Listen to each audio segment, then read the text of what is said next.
اور ظاہر ہے کہ جب اتنی عظیم الشان نعمت اللہ تبارک و تعالی نے ہمیں دی ہے، اب اس نعمت کا کیا حق ہے ہم پر؟ اس نعمت کا ہم پر کوئی حق ہے؟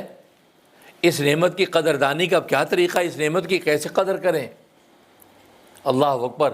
اس حوالے سے علماء نے بہت سے حقوق لکھے ہیں۔ امام غزالی رحمہ اللہ تعالی تقریباً 23 حق لکھے ہیں جو رسول اللہ صلی اللہ علیہ وسلم کی امت پر ہیں،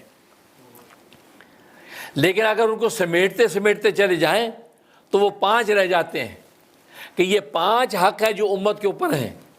پہلا حق محبت ہے، دوسرا حق اطاعت ہے، تیسرا حق عقیدت ہے، چوتھا حق نصرت ہے، تو یہ حق، اور 5واں حق حمایت ہے۔ تو گویا کہ یہ 5 حق ہے اس امت کے اوپر کہ انسان جو ہے اس نعمت کی قدر اگر کرتا ہے تو ان حقوق کو ادا کرے، اور ان 5 حقوق کو بھی اگر سمیٹتے ہیں تو ایک کے اندر بند ہو جاتے ہیں جس کو محبت کہتے ہیں۔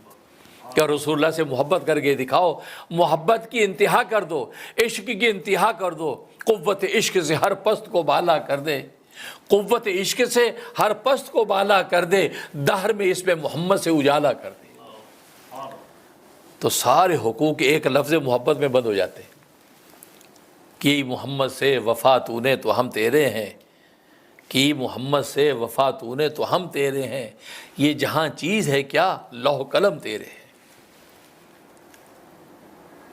یہ شعر ایک آیت کا ترجمہ ہے گویا کہ اللہ تبارک و تعالیٰ قرآن کریم میں فرمایا ان کنتم تحبون اللہ، اے لوگو اگر تم اللہ سے محبت کے دعوے دار ہو، اللہ سے محبت کرتے ہو تو فاتبعونی، میری اتباع کرو۔ قل، نبی سے کہا لوگوں سے کہہ دو، اے نبی لوگوں سے کہہ دو، قل ان کنتم تحبون اللہ، اگر تم اللہ سے محبت کرتے ہو تو فاتبعونی، تو میری اتباع کرو، یعنی میری سنتوں پر مت بیٹھو، میری اداؤں پر مت بیٹھو، میری سنتوں کے مطابق زندگی گزار کے دکھاؤ۔ جب میری سنتوں کے مطابق زندگی گزارو گے تو اللہ کیا انعام دیں گے؟ یحببکم اللہ، اللہ تم سے محبت کرنے لگیں گے، اللہ تم سے محبت کرنے لگیں گے، اور نہ صرف محبت کریں گے، فرمایا کہ یغفر لکم ذنوبکم، بلکہ اللہ تمہارے گناہوں کو بھی معاف کر دیں گے۔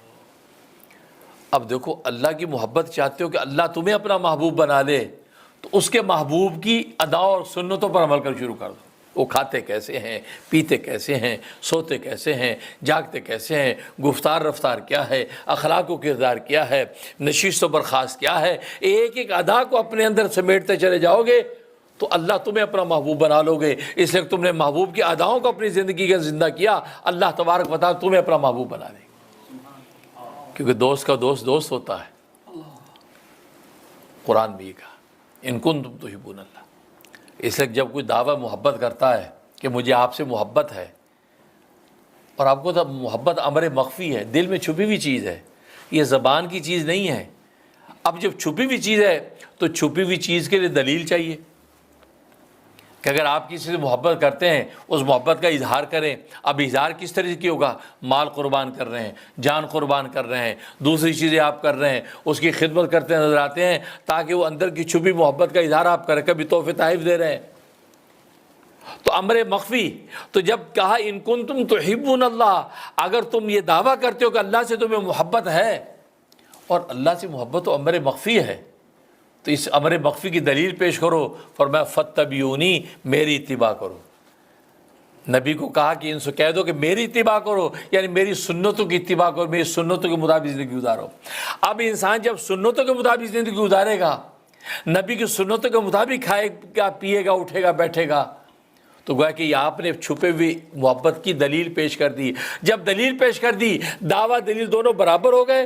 دعویٰ کے مطابق جب دلیل اور دلیل دعوے کے مطابق جب ہو گئی تو پھر اب اس کا انعام ملے گا۔ فرمایا یحببکم اللہ، اللہ تم سے محبت کرنے لگے گا، اور نہ صرف محبت کرے گا، یغفر لکم ذنوبکم، تمہارے گناہوں کو بھی معاف کر دے گا۔ اب آپ بتائیے دنیا میں انسان کو اور کیا چاہیے؟ محبوبیت اور مغفرت، اللہ کے محبوب ہو جائیں اور ہمارے گناہ معاف ہو جائیں، اس کے علاوہ انسان کو اور چاہیے کیا؟ اللہ کی محبوبیت چاہیے، اللہ کا محبوب۔